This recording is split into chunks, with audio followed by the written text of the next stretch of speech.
Oregon Community Access. Community is our middle name.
Okay, it's 5 o'clock. I'll call to order the Village Board of Oregon meeting for Monday, March 3rd, 2025.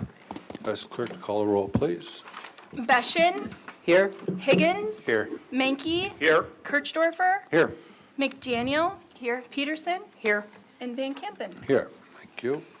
Approval of February 17th, 2025 Village Board meeting minutes, if correct, and correction of mistakes, if any. Staff recommendation, motion to approve as presented. Jason and Amanda. Questions, comments, corrections? Hearing none. We have a motion by Jason, second by Amanda. All those in favor indicate by saying aye. Aye. Opposed? Motion carries. Thank you. Item 4, public appearances, comments, and communications. Item for discussion and or possible action. A, public comment. This part of the agenda allows members of the public to provide information to the village board, including items both on and off the agenda. 15 minutes will be provided for this item with a 3-minute maximum per speaker. Otherwise, the agenda will proceed as posted. Is anyone here for public comments?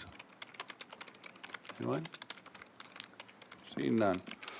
Item 5, approval of vouchers in the amount of $12,173,393.44. Staff recommendation, motion approved.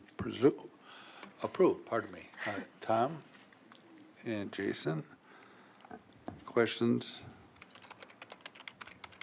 Comments? Anyone? It's a big number, but it was all tied up in debt payment. Some pretty Okay, basic stuff. so roll call vote, please. McDaniel. Yes. Peterson. Yes. Kirchdorfer. Yes. Higgins. Yes. Menke. Yes. Van Kampen. Yes. And Beshin. Yes. Thank you. Item 6, consent agenda. Staff recommendation, motion to approve the consent agenda items as presented, A through C. Jason and Amanda, questions or comments on these items? I would have a comment. Tom? And I Caroline? just want to comment on 6B, the 2025 Wisconsin Alliant Energy Community Trees Program Agreement. Just want to recognize some extra effort and some special things that were done by a trustee. Thank Lynn for her work and effort on there. We have trees. They are going to grow. Sometimes you have to take trees down, but we have to have an aggressive, strong planting program, and that's what this is all about. So appreciate the work that Lynn's done on strongly support and encourage her in that. Thank you. Carleen? I was going to make comments on the same thing, so I will just echo Tom's comments and say, I don't know where you find the time, Lynn. But, thanks for doing it, and thanks, Lauren, for your support on it.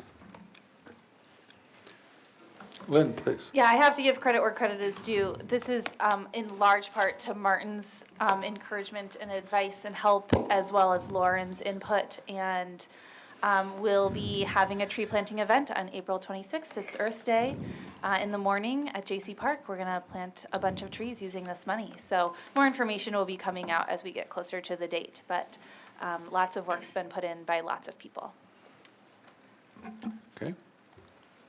Anyone else? Okay, motion by Jason, second by Amanda. All those in favor indicate by saying aye. Aye. Opposed? Motion carries. Item 7, reports of committees, item for discussion and or possible action. A, Finance and Personnel Committee 1. Resolution number 25-06, amending the employee handbook to clarify and make minor adjustments to existing policies and procedures. Committee and staff recommendation, motion to approve as presented. A motion, Tom and Jason again. Okay, I think this is pretty well laid out. Do you have additional comments, Martin, or questions or comments? Tim? I have a concern on page 66. In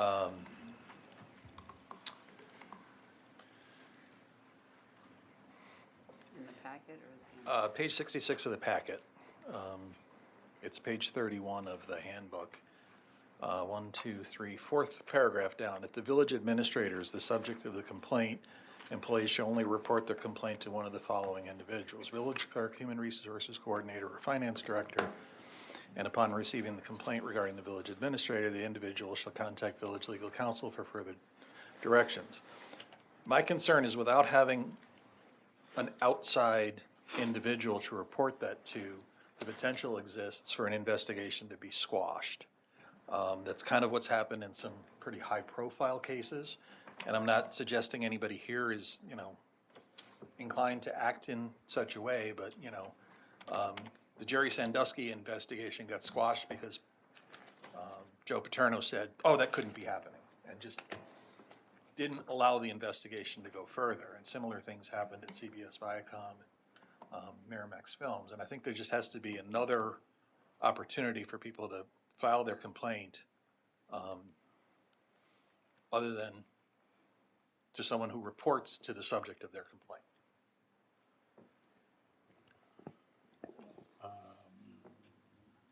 Tom? I guess in relationships to Tim's concern, this did come up during this did come up during the Personnel Committee's meeting and review of this.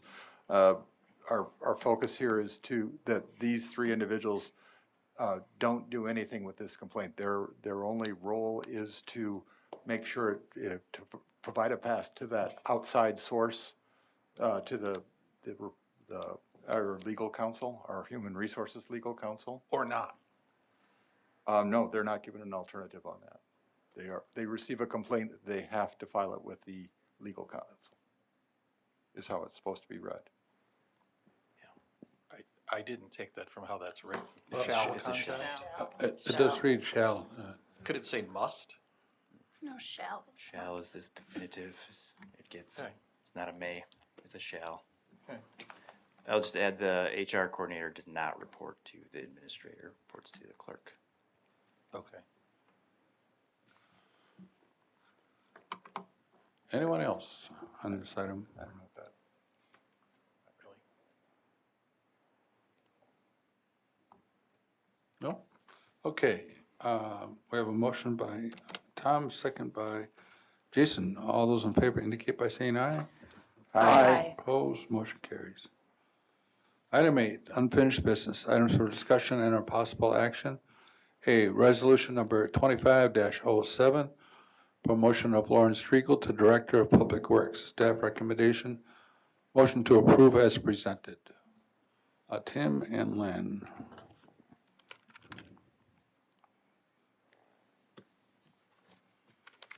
Nothing to add?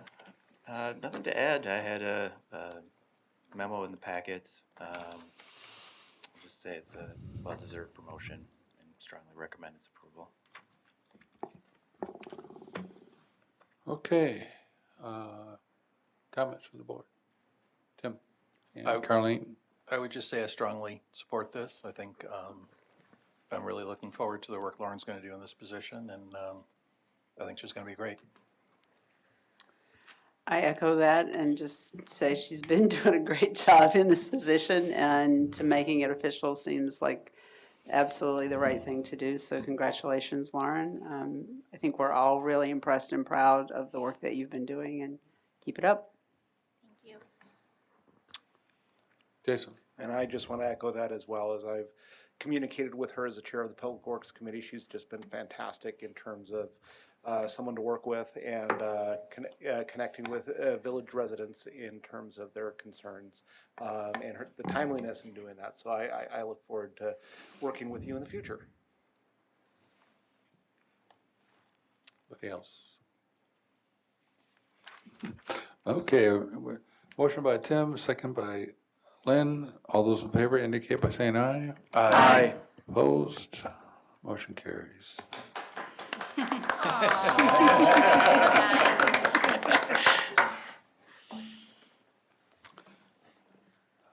8B, resolution number 2508, creating the Assistant Director of Public Works and Civil Engineer position classifications, adopting a revised employees' wage scale and organizational chart, and authorizing recoupment of the budgeted vacant civil engineer position.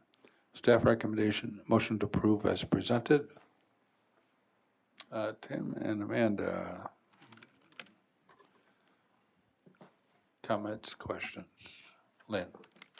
I just wanted to make a comment based on this memo and also to kind of put into context what we just approved as well with Lauren's new position.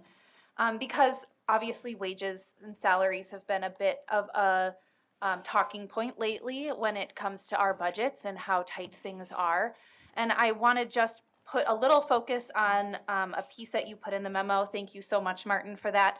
At the very end, when he states that the combined actions of these pieces of the agenda could have the effect of saving the village in wages and benefit costs, and that we as a board are very well attuned to what is needed in wages and benefit costs and when we make changes to structures. So I just wanted to call that out because I think it's important as we're discussing staffing and the budget that we are keeping a very close eye on what these things do in terms of effect of that bottom line. Okay, anybody else? Okay, we have a motion by Tim, second by Amanda. All those in favor indicate by saying aye. Aye. Opposed? Motion carries. Item 8C, resolution number 2509, promotion of Nick Hack to Assistant Director of Public Works. Staff recommendation, motion to pursue as presented. Carleen and Jason. Questions, comments? Nick here? No. Carleen? I just think it is pretty remarkable that we have staff already that we can promote into these positions who know what they're doing and will fill the role impeccably. And so I just want to also congratulate Nick on this because I think it just says a lot about the hiring process here in the village and what we are able to accomplish from within. So congratulations to Nick, even though he's not here. And I know Lauren and Nick work pretty well together. So I think that it's a good decision. Anybody else? Okay, we have a motion by Carleen, second by Jason. All those in favor indicate by saying aye. Aye. Opposed? Motion carries. 8D, review of bids received for 2025 Oak Street and Utility Improvement Phase 1 project. And consider acceptance of base bid and supplemental bid and award contract to Fisher Excavating for a cost of $3,535,400.38. Staff recommendation, motion to accept the base bid and supplemental bid and award contract to Fisher Excavating for a cost of $3,535. Excuse me, $3,535,438. I've got that out. Let's get the motion on our table. Tim and Tom.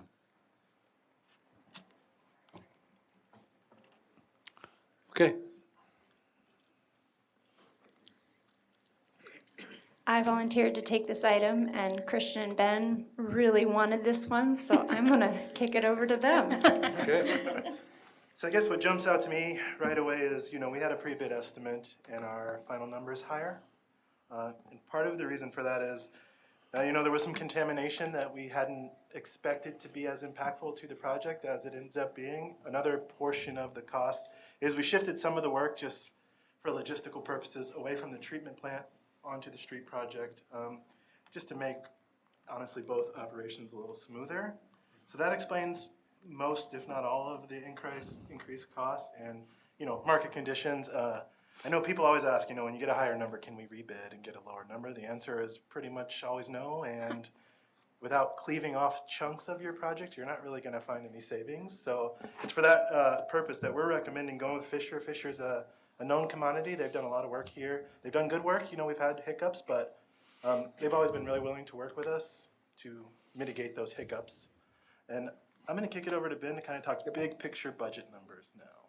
Do you guys mind throwing up that? Yeah, keep going down.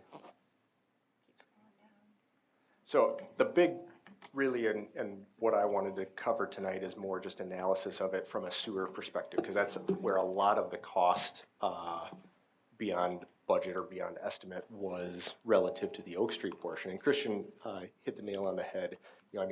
It's from a sewer standpoint, it's the most complicated. We're crossing Badfish Creek. There's contaminated soils both from a petroleum basis and from a lead basis in that vicinity. And then we did have some shifting around of the utilities there to improve the village's sewers entering the treatment plant in the long run. Right now there's a sewer line that runs underneath the youth center. There's like 3 of them that almost literally tie knots before they enter into the treatment plant. And all of those date back well before any of that infrastructure existed, certainly well before all those improvements were done in the 90s. So our goal with the sewer alignment in that vicinity of kind of where Badfish Creek is on Oak Street was kind of to correct all of those past things. So this table right here was my attempt at breaking down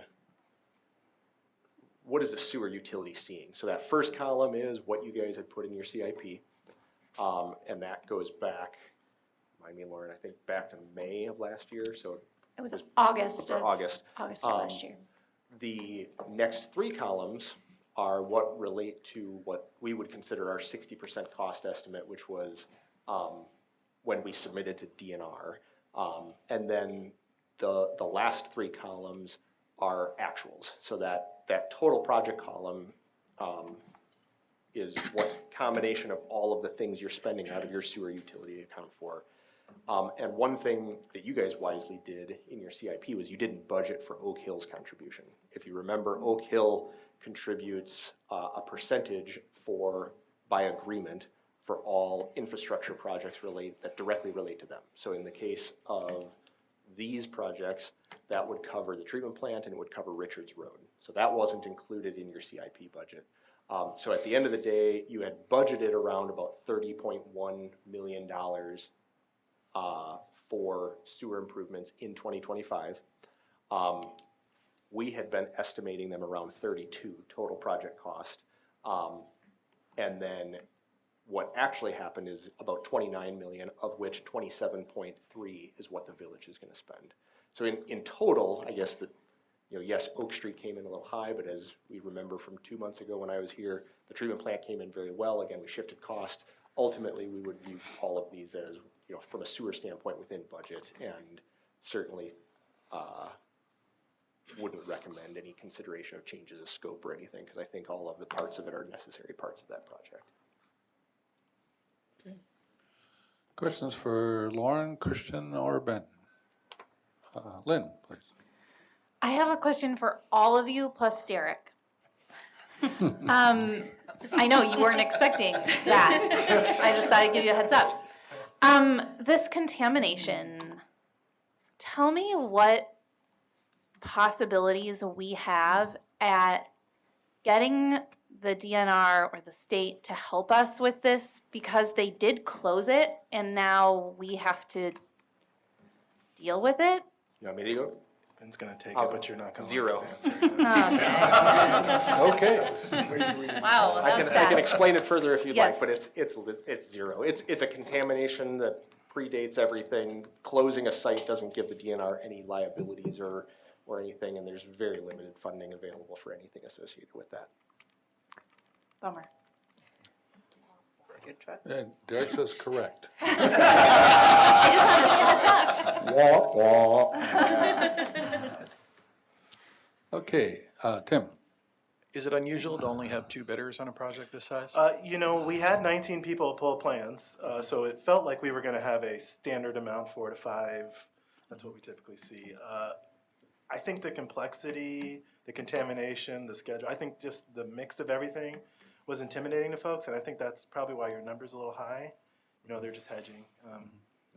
Yeah, I think going into bid day, you were expecting 4, if I'm not mistaken, and the 2 backed out just, again. We were Christian working hit the phone nail calls on the within head. the hour of coming here to open bid, so I think just was too many things to make people feel comfortable with the schedule. Yeah. School portion's probably a little intimidating to folks. I would add to that is, you know, in this market especially, any levels of risk are just that much less attractive to folks. I mean, there's so much work out there still that, you know, you add, you know, they gotta now deal with lead and petroleum, they gotta deal with crossing a creek, they gotta deal with, you know, all of the scheduling complexities with this being a significant route to school. Is it just scared a couple of the guys off, and they said it's not worth it. It's really hard for us sitting at the engineer's desk to assign contractor risk value. Yeah. So I would say, you know, their number being within 10% of our number, that kind of means that, you know, they thought it was a little riskier than we probably thought, but still kind of within tolerable ranges, I guess. Sure.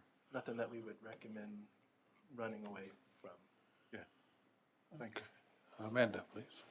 Yeah, so just on that note, would it be unheard of if they came back and said, wow, this project is even more complex than we thought? Like,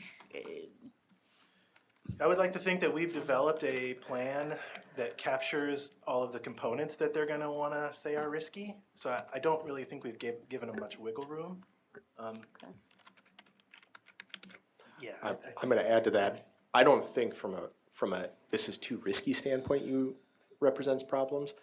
It's a complex project, and anytime you have complex projects underground, the potential for unforeseen things exists. So I mean, that would be the area where, and that's why you carry a contingency. I mean, that happens, you know, for any project. We're gonna have the same thing with the treatment plant, is we're digging a 35-foot deep hole in a marsh.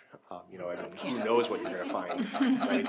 And that's essentially the same thing that's happening here, is, you know, we're crossing a creek that is channelized. You know, we're crossing it in a creek that's a culvert at that point, because that's where bad fish is still underneath the roadway there. You know, the potential exists for risk factors like that, because we just don't know everything about what's underground there. But from a actual management of the risk that is known, I think the risk to the village in that scenario is low. okay, Does that answer your question? thank you. Anybody else? Okay, we have motion by Tim, second by Tom. All those in favor indicate by saying aye. Aye. Opposed?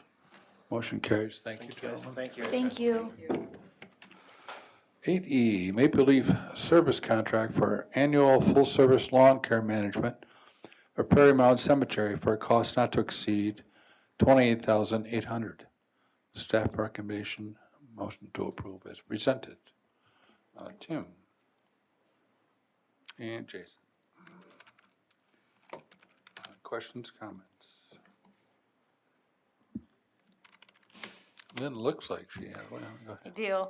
Lauren and I have had a conversation a little bit about this, and I do want to just address it because this is a thing that has been brought up a little bit in terms of budget, that contracting things out may be a solution to some of the financial struggles that we have. And so, Lauren, I'm hoping that you can give us just a better sense of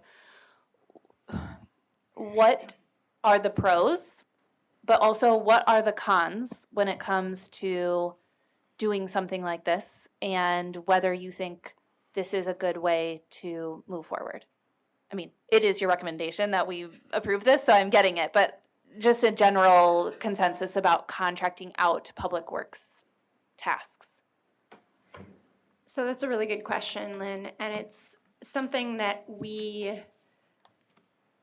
kind of balance every year, last year in particular. And what's kind of interesting about you asking it is that a lot of what we contracted last year out was skilled labor, things like concrete flat work, asphalt patching, because because all of the rain made it such that the cemetery grass was growing quite a bit. And so we were having to pull all of our public works crews in to do that work.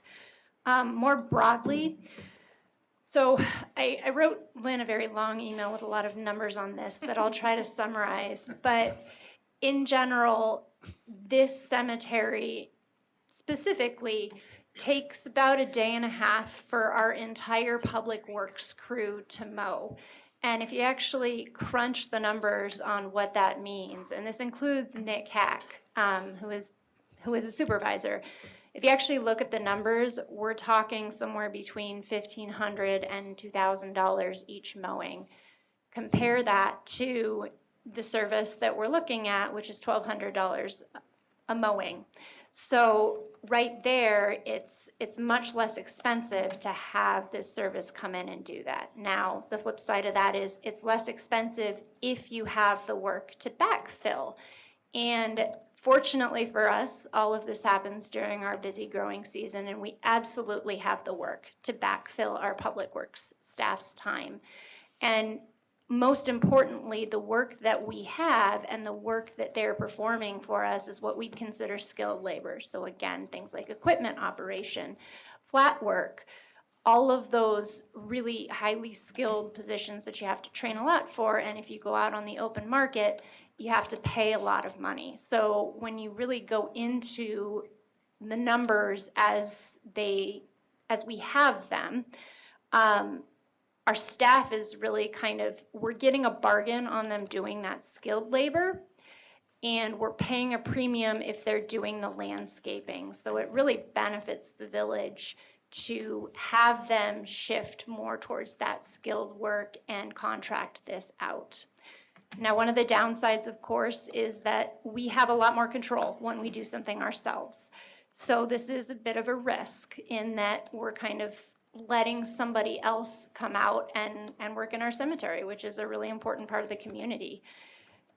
This is something we're aware of. I can certainly guarantee that Nick is going to be watching this one extremely closely and making sure that this service meets our standards. And if it doesn't, this is a one-year contract. And we did toy with going for a longer contract, but what we wanted to do was see how this one worked. And at the end of the year, assess, did it work? Did it not work? If it didn't work, is this something we'd want to go with another service for? We just think there's a problem with the contractor, or do we need to bring this back in because it's simply not working for us? So this is really kind of a test run, but it's something that we are going to be watching incredibly closely to make sure it gets done right. So I guess to follow up on that, the way that I'm taking this is great that we're giving our public works people the time back that they need to continue on to the many other tasks that we've asked them to do. In terms of budgeting, this is it's a little fuzzier than if we were using our own staff. And so we have to keep that in mind, that sometimes contracting things out is beneficial, but sometimes it can also be risky because we don't necessarily know what that final number would be. Would you agree with that assessment? Yeah, I think that's a very fair assessment. And I will mention that we do include budget numbers in our budgets for contracting things out. So the water utility is a really good example. We expect that we'll have a certain number of water main breaks each year, and we do include, especially as we've gotten bigger and busier and see this become an issue, we include some money in that maintenance pot to fund bringing in a contractor if we absolutely have to do some of that repair and cleanup work. So it's certainly something that we've kind of built in there that you know, it'll be nice to neck down a little bit as much as we're paying out in those public works accounts. We're hopefully keeping that and not spending that money in those other accounts. Great, thank you. Anybody else? Okay, we have a motion by Higgins, second by Mankey. All those in favor indicate by saying aye. Aye. Opposed? Motion carries. Thank you. 8F, proposal from KL Engineering for engineering services for County Trunk Highway CC and Alpine Parkway reconstruction project for a cost not to exceed $150,500. Staff recommendation. Motion to approve proposal and direct village attorney to prepare contract for services. Amanda and Tom. Questions, comments? I guess there is, yeah, sorry. There is some concern anytime we have a project and we see scope creep. And it's sort of the bane of every project. And I guess if you would like to, there are some advantages why we're expanding this project. Maybe if you could address those. Sure, absolutely.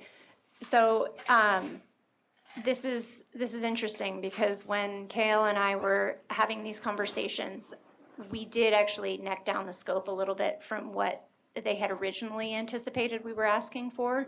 So the scope is very tightly considered and very specifically considered to kind of make sure that what we're asking for is what we need and nothing above and beyond that.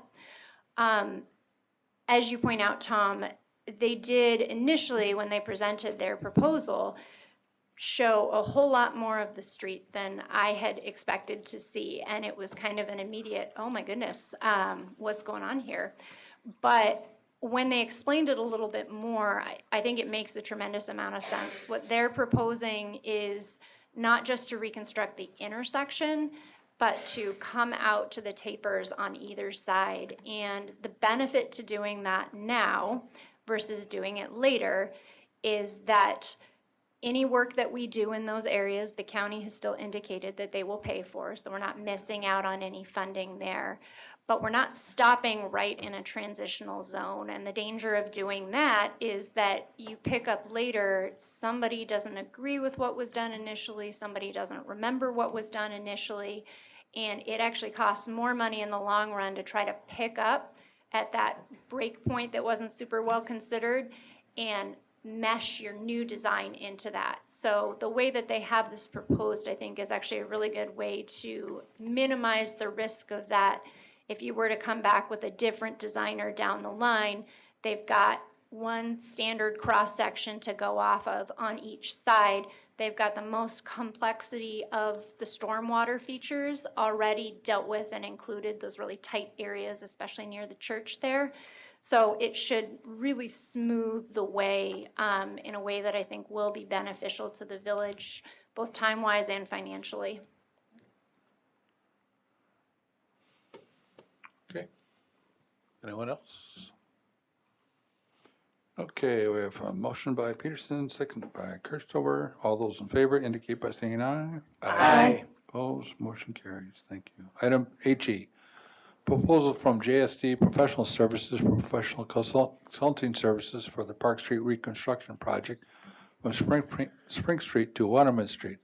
Staff recommendation, motion to approve proposal for costs not to exceed $66,750 and direct village attorney to prepare contract for services. Tim and Amanda. Questions, comments?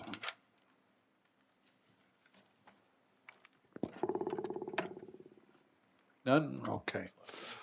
We have a motion by Tim, second by Amanda. All those in favor indicate by saying aye. Aye. Opposed? Motion carries. 8B, 8H, review 2025 preliminary debt plan, staff recommendation. Motion to approve to authorize staff to finalize and prepare proposed debt plan for final approval. I can talk here for a bit. So I'm happy to answer any questions on the village's debt process and financial management process. If there are any, we obviously talked about this plan for this year at the last meeting, and there's been a few changes and things that we've modified based on that conversation, plus the bid that we just got back from Oak Street. Probably the biggest, most complicated thing as an update to this was the Oak Street project, but you have now approved that, so you have no choice here.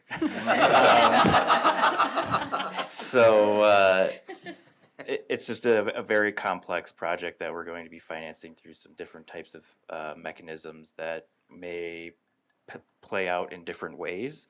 But overall, we have everything covered there. I think the biggest thing, and obviously I note this in my memo, but I'll just highlight here, we have the $670,000 grant for this project, which is federal dollars. So we are hedging a little bit here on some uncertainty with federal dollars, and we're suggesting that we borrow for those funds up front right now.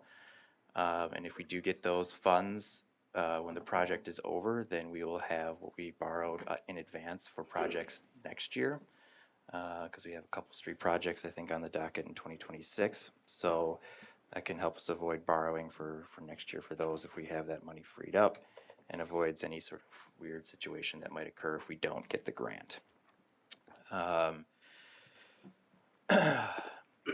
Beyond that, a couple of sort of wonky things that you don't see too often. We have the Safe Drinking Water Fund loan for that project.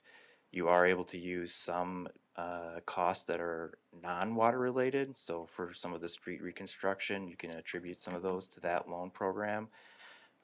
Those loan programs have better terms typically than we can find on the public market, especially for interest and terms of years that payback. So it behooves us to fit some of those costs into those programs if we can, which we're going to try to do here. But those portions do end up having to be paid back by the general fund, which is the property tax side, regardless. So it just looks a little funny in terms of how things get distributed and then how things will end up being accounted for on the back end as well. Beyond Oak Street, a couple different things. We talked about the Village Hall projects at the last meeting as far as the solar, the roof, and the skylight. We talked about moving that project into 2026. We've made that change. We've kept a little bit of funding just to continue with design and engineering. We've also added in some funding for the air conditioning condensing work here at the Village Hall, which Lauren talked about at the last meeting as well.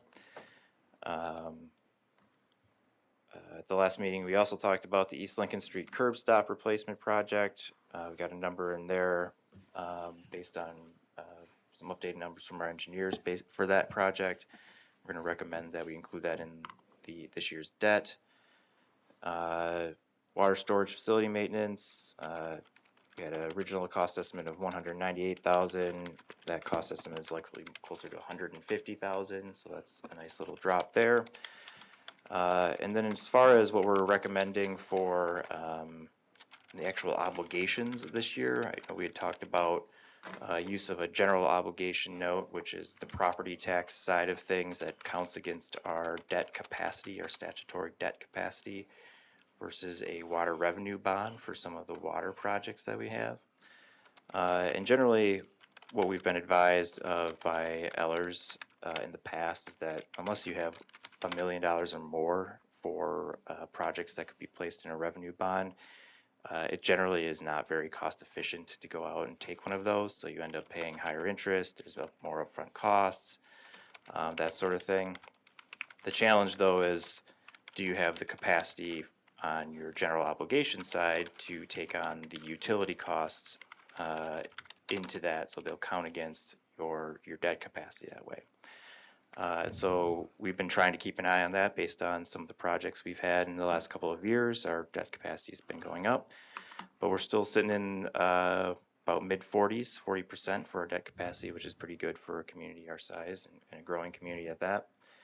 And so given the fact also that what we anticipated last fall for capital projects has decreased pretty significantly, we feel pretty good about rolling the water revenue bond projects all into the general obligation for this year.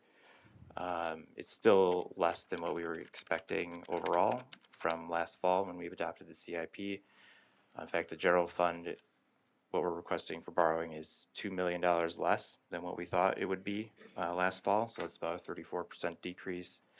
For water, it's about a $422,000 decrease from what we expected last fall. It's a 21% decrease.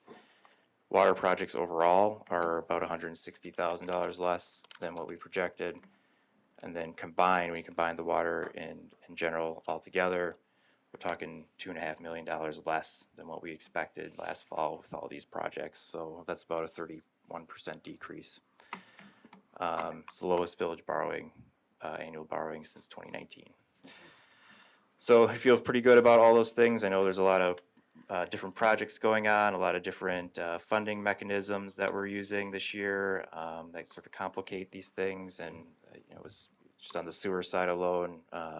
Ben had a good presentation there of showing got a lot of different projects going on. There's different bids coming in, but overall, even on the sewer side, we were still coming in under from what we expected last fall in the budget process. So we feel pretty good about all these things. We obviously had the carryover, the holdover from 2024 with the Well 6 project, with that interim borrowing that we talked about at last meeting, but we're recommending for this year just one singular obligation beyond that, which is a general obligation note of just over $4.6 million.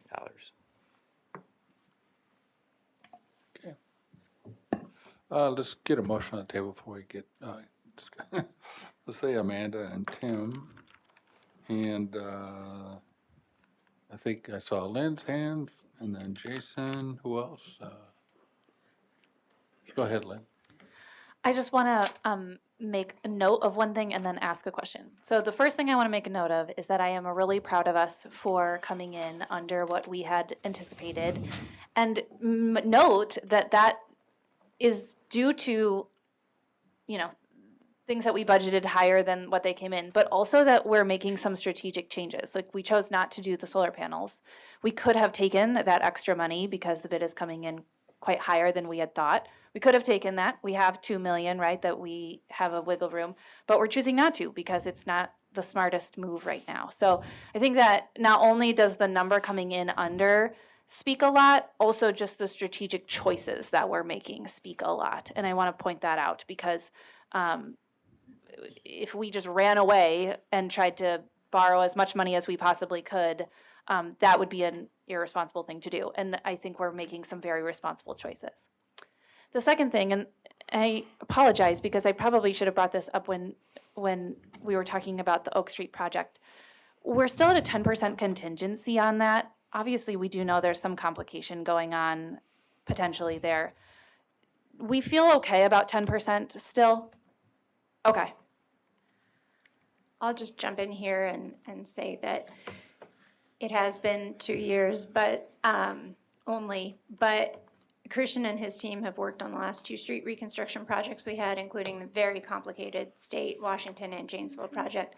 10% contingency is a situation where something has gone really badly wrong. Okay. And in both of those cases, we've come in at or under the budgeted amount without having to touch that contingency. So while we like to keep it in there, it's fairly unusual that we certainly would use up to 10% and even a significant chunk.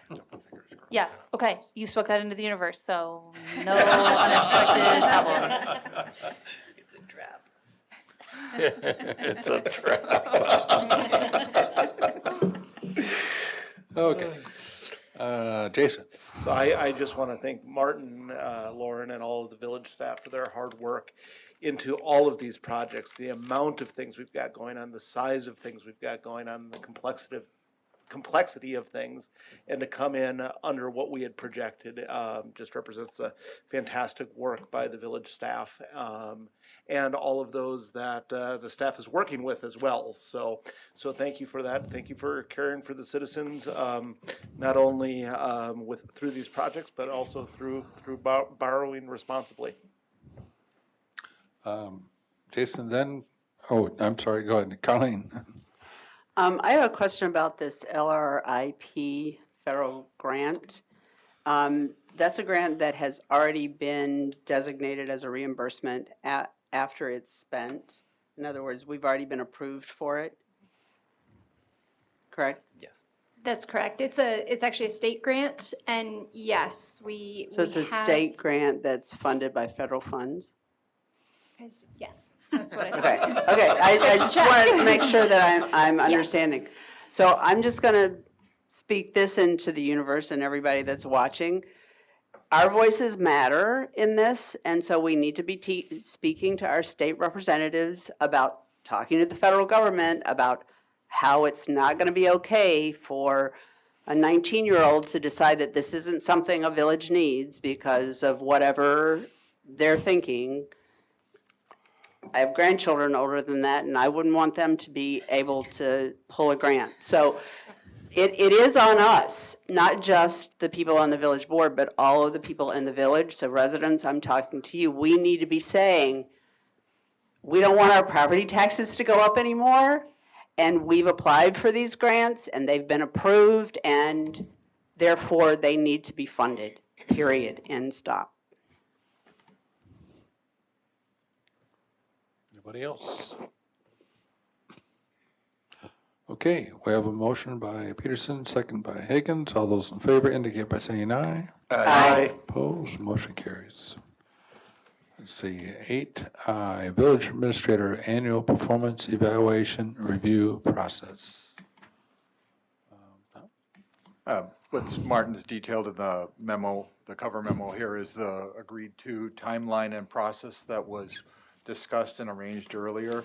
It does offer a few more weeks of time than we had last year when we learned that we had to do this. I guess the only point would be is that the document that's presented here, the dates would be built into the final document that would be sent out, and we'll be arranging for that document to be in your emails tomorrow. And you know, for those who like to get their work done early, I would appreciate it. We don't have to wait all to the last minute. There's nothing to be gained by waiting to the last minute to submit your evaluation. But we'll go to all the direct reports as well as all of the trustees and the president. So appreciate your support. Any action on that? No. Okay. Well, it says that we What, questions, anyone? Okay. HA, review and discuss policies related to village committees, commissions, and boards issuing public statements or similar communications.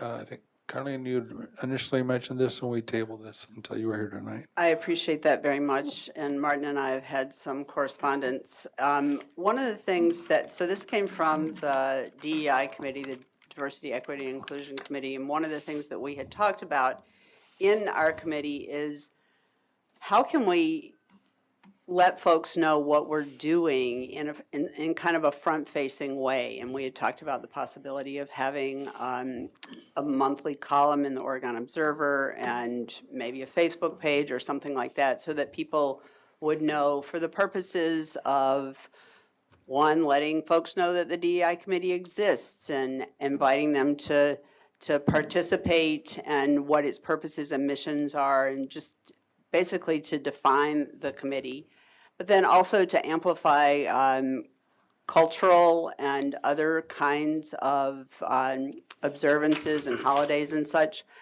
And we knew that whatever we did would have to come before the board. Honestly, I had not read this policy, so I appreciate that it's actually in here, and that because, you know, it's not, one of the things that I do is not to just comb over the policy manual. Sorry, I probably should, but I didn't. So in in this whole conversation, I guess what I need then is some guidance from the board about, one, if the observer were to say, yes, you could have a monthly column, a schedule or something for what the committee wants to put forth that would be approved by the board, and then I don't know how many other people have been in something where there's a group edit and you're trying, and then we get down to parsing like where commas and periods should go. Like, is that something that we would want to do, or is there a process that we could send it to Martin? Martin would approve it, maybe send it, I don't know. So I'm putting this out here as a discussion for how can a committee have a front-facing, approachable kind of presence in the community and be kind of efficient about it? Because I appreciate the policy, and we'd have to have like 4 weeks in advance, something that we would want to put in the paper if this whole committee was gonna, this whole board was gonna approve it. So is there a solution, or are we just kind of out of luck with putting things into the observer or something like that? I'll let others go first. Jason, and then Amanda. All right, so, and this is going to be a question for you, Carlene, and also you, Martin. So instead of having an official statement or column from the whole committee, which has to go through these strictures, what if a citizen who's a member of the committee shared what they wanted as a part of this column, and they say, this is from, say I'm on the committee, this is from Jason Mankey, talking about some of the stuff that we're doing. I'm also a member of the DEI committee. That doesn't necessarily need to go through all these strictures. It shares the information and doesn't necessarily need the board's approval as I see it. And so they can talk about their work on behalf of the DEI that they're doing as a part of the DEI committee. And I don't know how much this is, this is why Martin, and probably Derek too, if this hits the gap where you're able to, the DEI committee is able to communicate things without a huge legalistic process, which I understand, or if it's too close the other way. So those are my thoughts and questions. Can I just clarify something? Yeah. You were speaking as if you were not a trustee. You were a member of the committee. Correct. But not a trustee. Correct. Just wanted to clarify. Okay, Amanda. What did they want Oh, you to sorry. answer? Or is there any thoughts? Before I would just say that I don't think it's necessarily important that it's whether you're a trustee or whether you're just a citizen that's on this committee. The question is really, are you acting on your own behalf as an individual and speaking about, hey, here are these interesting things that we're involved with, versus are you speaking on behalf of the committee, which is a different question, right? The committee is an advisory body to the board, and so you can certainly you can pass resolutions, right? And if you want, the observer wants to report on those resolutions, they certainly can. But, at the state level, this happens all the time. If a state representative thinks what they're doing on a committee or on an individual basis is important, they can go to their local newspaper and say, hey, let me do a letter to the editor. Let's talk about some of the things that I'm doing. Here's these things that I think, as an individual, even in my official capacity, that I think are important, right? I'm not speaking necessarily on behalf of the village or on behalf of the committee, but me, Jason, I think this is awesome. Let's talk about it. Yeah. Thank you. That's exactly it. Amanda. So it's my understanding that the policy is that it has to go through village board approval. Like, it wouldn't be enough just for Martin to look at it, Well, yeah, right? yeah. Is that what I'm understanding? It would have to come before this board. We couldn't do it like was suggested. Right. But If there's, it we're was- talking about different things here, and just to Yeah, clarify. sorry, I changed it. I'm not more individual talking as a group. Okay, yes, right, okay. Yes. Yeah, if a committee, as if the DEI committee wanted to put out a statement as the committee, that would have to come before the board. Correct. Okay. Yeah, that was just clarification. I mean, all I could do is suggest, that, if we were gonna do that, if a committee wanted to put out a statement, they would spend some time crafting it, and that as a board, we try to refrain from rewriting the whole thing, and you know what I mean? Like, just open mind, like they put the thought into it, and, we could decide to do just an up or down vote, or, very minor type changes, just to try to expedite it, because the whole point is for them to get the statement out, and we don't wanna have to come back meeting after meeting and hash things out. I mean, that's something, but that's not a policy. It just means, we'd have to approve it, but I think as a board, right now, anyway, I think we could probably get it, something approved in one meeting, is all I'm saying. Lynn? Yeah, I would just say that I think that the letter to the editor, in fact, there's one that I wrote last week about the safety series, it's coming from an individual, which is, to me, a little bit easier in connection when it comes to community, that instead of a committee of people that a reader may not know, you're actually connected to a single individual. So I think there is something to think about there, in that, having individual members of the DEI committee write their thoughts and ideas and excitement about a upcoming activity or come to the meetings or things like that puts a more personal stamp on it than just a column anyway. So something just to think about. Anybody else? Go ahead. Could I just? Please. So I appreciate the input, and just so you know, the ideas that we have talked about are introduction to what the DEI committee is and our mission, amplifying cultural awareness, for example, Martin Luther King holiday, Disability Rights Week, Pride Month, and those kinds of things. And then opportunities for community involvement and activities and events related to diversity, equity, and inclusion. And I just want to be really clear that we as a committee are committed to this at a time when there's a lot of suppression of this kind of thing, and we want to make it really clear that we want to be bold, and so sometimes it's really hard to be bold, and so I appreciate this group and your suggestions, because we really do want to be more visible. Thank you. Jason? And I do want to say, Carlene, that I am in full support of that. I feel the board is as well. The approval of the DEI policy that we have done as a board is, I think, very important.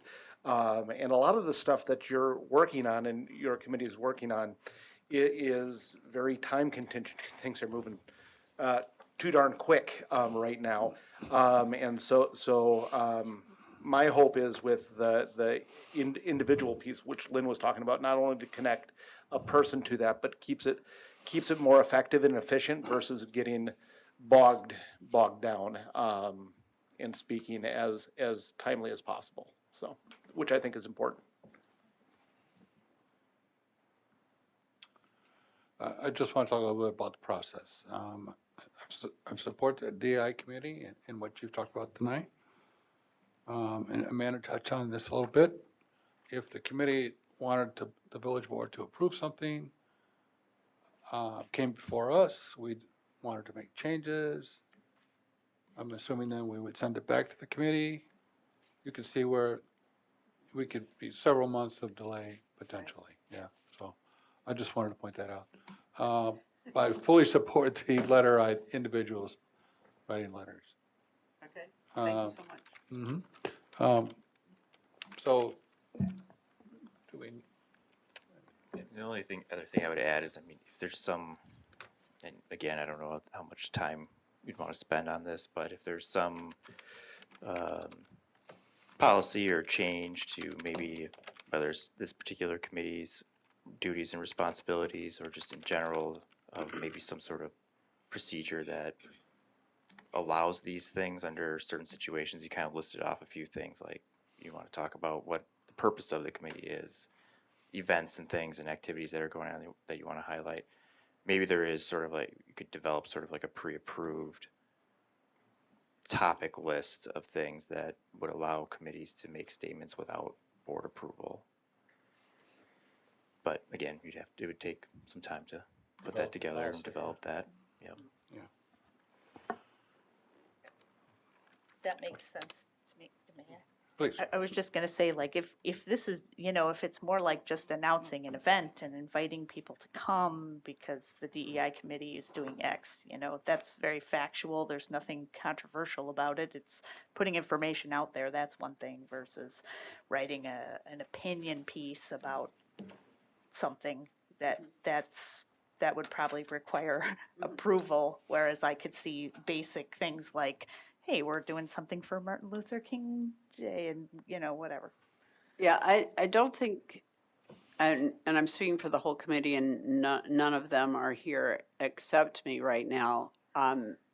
We haven't talked about writing opinion pieces. Certainly pieces that amplify and highlight the importance of an inclusive and welcoming community, which I suppose some people could interpret as opinion.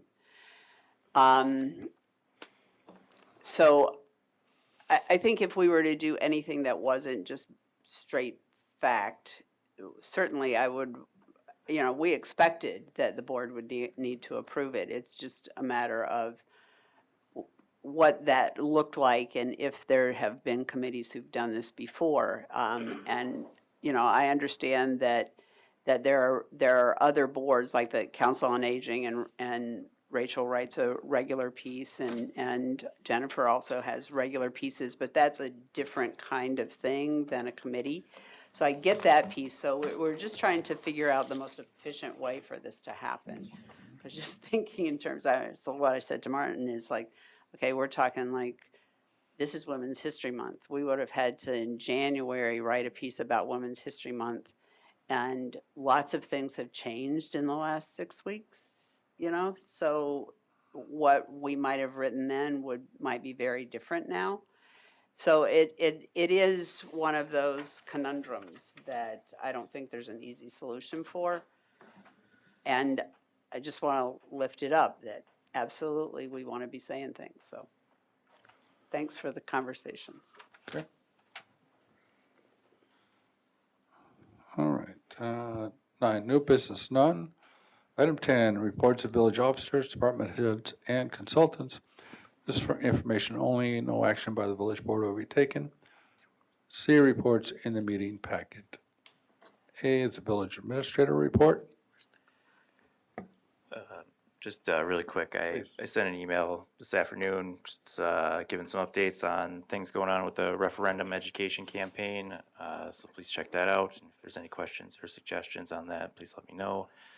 Obviously, tomorrow night in this room at Village Hall, we'll have the second informational session for the referendum. It starts at 6:30 p.m. and we should be wrapped up by 8. Okay. Police chief report, notifications or revisions to police department uniform policy. Just a minor revision to include some more shirts. That's it. And senior center director report, results of Dane County on-site food safety and sanitation inspection for the Oregon area senior center. So every year we have someone from Dane County, their nutritionist comes out and does a inspection of our meal site. And there's a lot involved in that. Everything from how do you know your bleach water is an appropriate concentration to kill the germs on the tables, to if your dish sterilizer temperature gauge isn't functioning properly, how do you know that the water in there is hot enough to actually kill the germs on your dishes? And we have volunteers who have to be able to answer those questions. Meal program relies on about 14 volunteer hours a day just to get the meals packaged up and out the door. And for the second year in a row, we got a perfect score. Okay. In that, yes, so for our volunteers and the staff that are involved in that program, thank you very, very much for all of your efforts, your hard work, and for you, and for the delivery drivers that get those meals out the door as well. There's another 3 hours a day. So we couldn't do it without our volunteers, and thank you to them for being so conscientious about how the meals get handled. So, Thank another you. year, we'll see if we can make it 3 in a row. All right, trifecta. Yeah, the trifecta. Okay, item 11, announcements and miscellaneous business. Announcements, comments, communications, upcoming meetings and events, and miscellaneous business. We'll start with department heads, our staff. Nothing, village board, Jason. Just a reminder to anybody who's watching, the Public Art Committee is taking applications for artists who are looking to be a part of the June 2025 Public Art Fair. We're excited. We've got over 20 vendors so far, and application deadline's end of the month. Lynn, and then Amanda. Just a couple of things on the calendar. First, March 5th, that's just a definition of the Village Board Public Outreach Program. I had a small freak out that there was an event on Wednesday that I was not ready for, but that's just a definition. It goes to show that we're doing a lot because they need to abbreviate it in order to fit on this calendar. So, just as a heads up, we've got referendum info session tomorrow. We have a safety series on Thursday at the Public Library for business owners. Chief and Dr. Bergstrom will be there to answer questions from our business owners, which is a great opportunity. And then Saturday is another listening and learning session for an hour in the lobby of the library if you've got questions for village board members. And Amanda. We are still looking for people for the Transportation Committee.